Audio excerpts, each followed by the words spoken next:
Hello everyone, hope you're doing well. I thought I would do a quick video talking about Lifeguard's Throw. This is one of the Battle Pass challenges that exists, and it's probably going to be the hardest one for most people, just because of the time it takes and also the general playstyle that you have to follow. Lifeguard's Throw, the way that it works is you have to play 5 battles in Naval, Ground, and Aviation, so 15 in total, and in each of those battles you have to cap a point, get a ground kill or a naval kill, and also get an air kill. So you have to do those 3 things 5 times in each of the separate main game modes. So you can see how this is going to be annoying for people, especially if they don't play specific game modes. So what I'm going to do is I'm going to go through each of the different ones, how I completed it, and how I think it should be done. So the first one and easiest one to do this in is Ground. You can do this in Ground Arcade or Ground Realistic. I did it in Ground Realistic, and the reason is because I can control more what plane I'm in, and therefore can control what I'm fighting against. I've always found USA to be pretty good for these types of missions in Ground, just because at 6.7 and also 5.7 they have some very powerful light tanks, stuff like the Scorpion, the T-92, the Ontos, and then also even stuff like the Hellcat, where you're able to scout, you're able to maybe get a kill, but you can definitely get a cap at the start of the game. So what you do with stuff like the Scorpion or the Hellcat is you rush a cap, usually the one which is closest to you, therefore that counts as a cap for your side. And then from there, you go for a flank, scout a bunch of things, get at least 1 kill, and if you don't get a kill, that's fine, but that's what you're aiming for. You're aiming for 1 cap and 1 kill. Then, after you get those, or after you get the cap, you play aggressively. You go at the enemy, trying to get as much scouts as possible, trying to get as much kills as possible. You will die, because there is no way you can't die if you are playing hyper-aggressively. And then you will have enough spawn points because of the mechanic, the airstrike mechanic. You'll be able to get into a plane, usually a P-51 or P-47, depending on what you're interested in, or even the Super Corsair if you're at 6.7. These all have £1,000 bomb drops, or individual £1,000 bomb drops, or the dual £1,000 bomb drops. For the one which I used for this event, it was the P-51H, which is at 6.3, so that complemented the 6.7 lineup. And what you do is you go in, you drop your bombs on a target. It's usually a guaranteed kill, unless, you screw up the bombs a little bit, which I did a few times. And then what you do is you play air superiority. So you go off to the side of the map, you look at their spawn over and over and over again, and you check for black marks to see if anybody's coming in. Once people are coming in, you set a trajectory towards them, but not directly towards them, to the side of them, and then attack from there. That's basically how you do it. Just do that 5 times, and it's pretty easy. That's the ground one is the easiest way to do this event. Naval is the middle one, so it's a little bit hard, but you can still do it as long as you play specific lineups. And the lineups that I would specifically focus on is coastal ones. So, for example, for Naval, I played 3.3 USSR. They have stuff like the PR-183, which is very quick, and you can use those to get a cap pretty quickly. Just go to the zones, which are the ones which are more of the friendly zones, and if you are not confident in taking one-on-one battles with other coastal machines coming in, then you could take other stuff like the high-end German coastal things, so you can trade efficiently. But with stuff like 3.3 USSR and the 183, and also at this point you should have the Battle Pass boat. If you bought the Battle Pass, you can throw that one in too. It gives you a lot of mobility to be able to move around the map.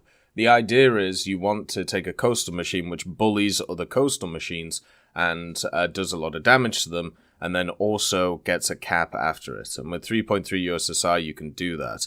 The other thing is you do have stuff like the LA-5FN in the air, which can back it up, which is quite nice. Now, one of the key things about getting a naval kill, a ground, and also a cap and an air kill is you will have to die. And I know this sounds odd, so because usually in War Thunder, you try not to die.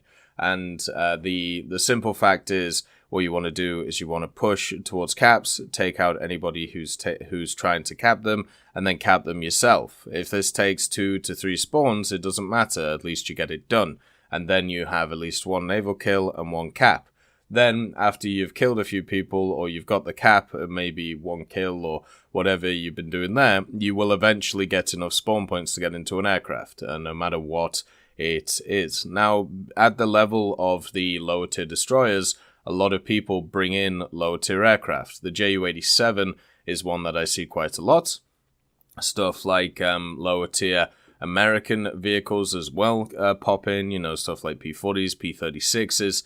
And if you are using something like an LA-5 or something of similar ilk, which is very strong for an arcade plane, it's quite easy to loop and run circles around people. For me, I was using the P-63s and the P-39s just because I had them as premiums, but all of the standard tech tree stuff for USSR also works incredibly well when it comes to the game.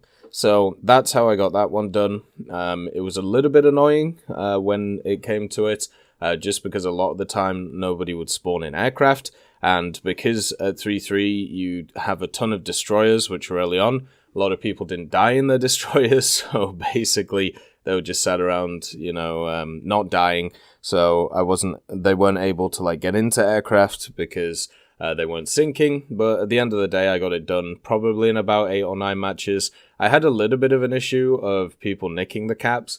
One of the things you can do if you want is as long as you spawn in a rank 3, then the whole thing counts. So if you rush a cap with like a G5 or something similar, like the PR123K, and then cap it, then get into a rank 3, then that will count towards the challenge. So you can technically do everything in rank 1 and rank 2s, as long as you spawn in a rank 3, then you're good, it counts. So that's what a lot of people were doing, and can help with the naval task.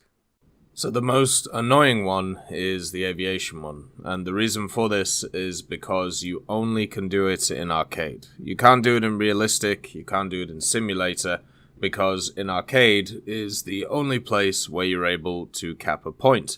And also in arcade, one of the problems that you have is you have a mixture of domination and also ground strike missions.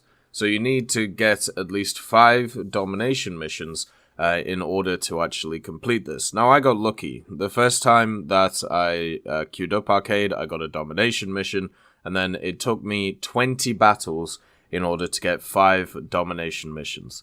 So that's the 20th battle being a domination, and the first battle being a domination. So that basically means that I had a 25% chance of joining into a game and, you know, getting a domination, which was quite nice. The main thing that a lot of people said is if you get into a ground strike, you should just leave the game and then just move on to another lineup. Now, I don't advise this, obviously, because you can get punished for doing this. Technically, it is against, you know, the game rules, the whole unsportsmanlike conduct thing, but I understand why people do it, because I had like 10 or 8 ground strikes in a row, and I played them all properly on stream and just kind of wandered around and shot a few things and had a bit of fun. But yeah, it can be a bit frustrating. For this, I used 3.7 USSR. The reason for this is because the Yak-9Ts and 9Ks are super fun in arcade. You can just one-tap people like bonk bonk, and they're also incredibly maneuverable. Not as maneuverable as Zeros or Spitfires, but everything else you're able to tumble with pretty effectively, especially with your landing flaps. When it comes to the domination modes themselves, the vast majority of them are 3-cap domination zones. So there is a home cap, then there is a central cap. What you want to do at the start of a mission is spawn in a fighter, probably a Yak-9T, Yak-9K, or Yak, or a LA-5, an LA-5, and then go towards the cap. You won't be able to overspeed it. So you'll be 600 to 500 kilometers an hour going in, open your wheels, slow down if you need to, you know, turn your throttle to 0, and then cap the airfield right at the start of the match. Then after that, your goal is to go and hit a ground target, because if you don't hit a ground target, then this doesn't count. So air kills are much easier to get than ground target kills, especially if ground target kills are not as abundant, or you have a lot of bombers on your team trying to take them out. So that's what you want to focus on. So after you've got the initial cap, you want to go towards the AI, and you want to focus on a soft target such as an AA or an armored car, so you can get both of these hits done in about 30 seconds. Then all you've got to do in the game is worry about getting one kill. And if you're playing it correctly and you have five squads of different aircraft, then it shouldn't be hard to get at least one kill in a game where people respawn 5 or 6 times, meaning there's like over 50 aircraft running around at the best of times. So yeah, the main frustration with Air Arcade is actually getting the dominations in the first place. Once you do get the dominations, you have to capitalize. And then when it comes to single cap maps, you just have to either go for it at the start of the map, if you have a very fast plane compared to the others, or what you have to do is there are waves of enemies that come in. So there is kind of I don't know how to put it, but in Arcade, you've got the initial hit, then one side wins it, right? Then one side gets dominance for the first minute, then the other side counterattacks with a wave, and then they usually take out the guys who were hit, and then it just keeps going over and over again. You can actually watch this if you watch replays. It's just kind of how the games go. So you just have to pick one of those times where your team is counterattacking and just about to win, and then go for the cap, right? That's the important thing for that one. But understand, this is a really annoying challenge. It's not entirely a hard challenge. If you're struggling with the whole landing thing, going to test drives and Arcade and just practice over and over and over again, or custom battles with air domination maps, so you can practice doing it. It's not too hard. You just have to make sure that your horizontal is sorted so you don't hit your prop, which is something I did a few times.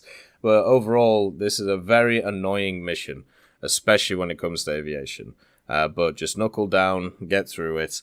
And I got this done in 2.5 days, which is pretty long for me when it comes to this type of Battle Pass challenge. And I understand why people are going to struggle with it, but it is possible. You can get it done. For me, it took, for Naval, maybe around about 7 or 8 games. For Ground, it took about the same, 6 or 7 games. And then for Aviation, it took 20. So those are the kind of ranges that you're looking at. As always, I hope you have a wonderful day, and I'll see you next time.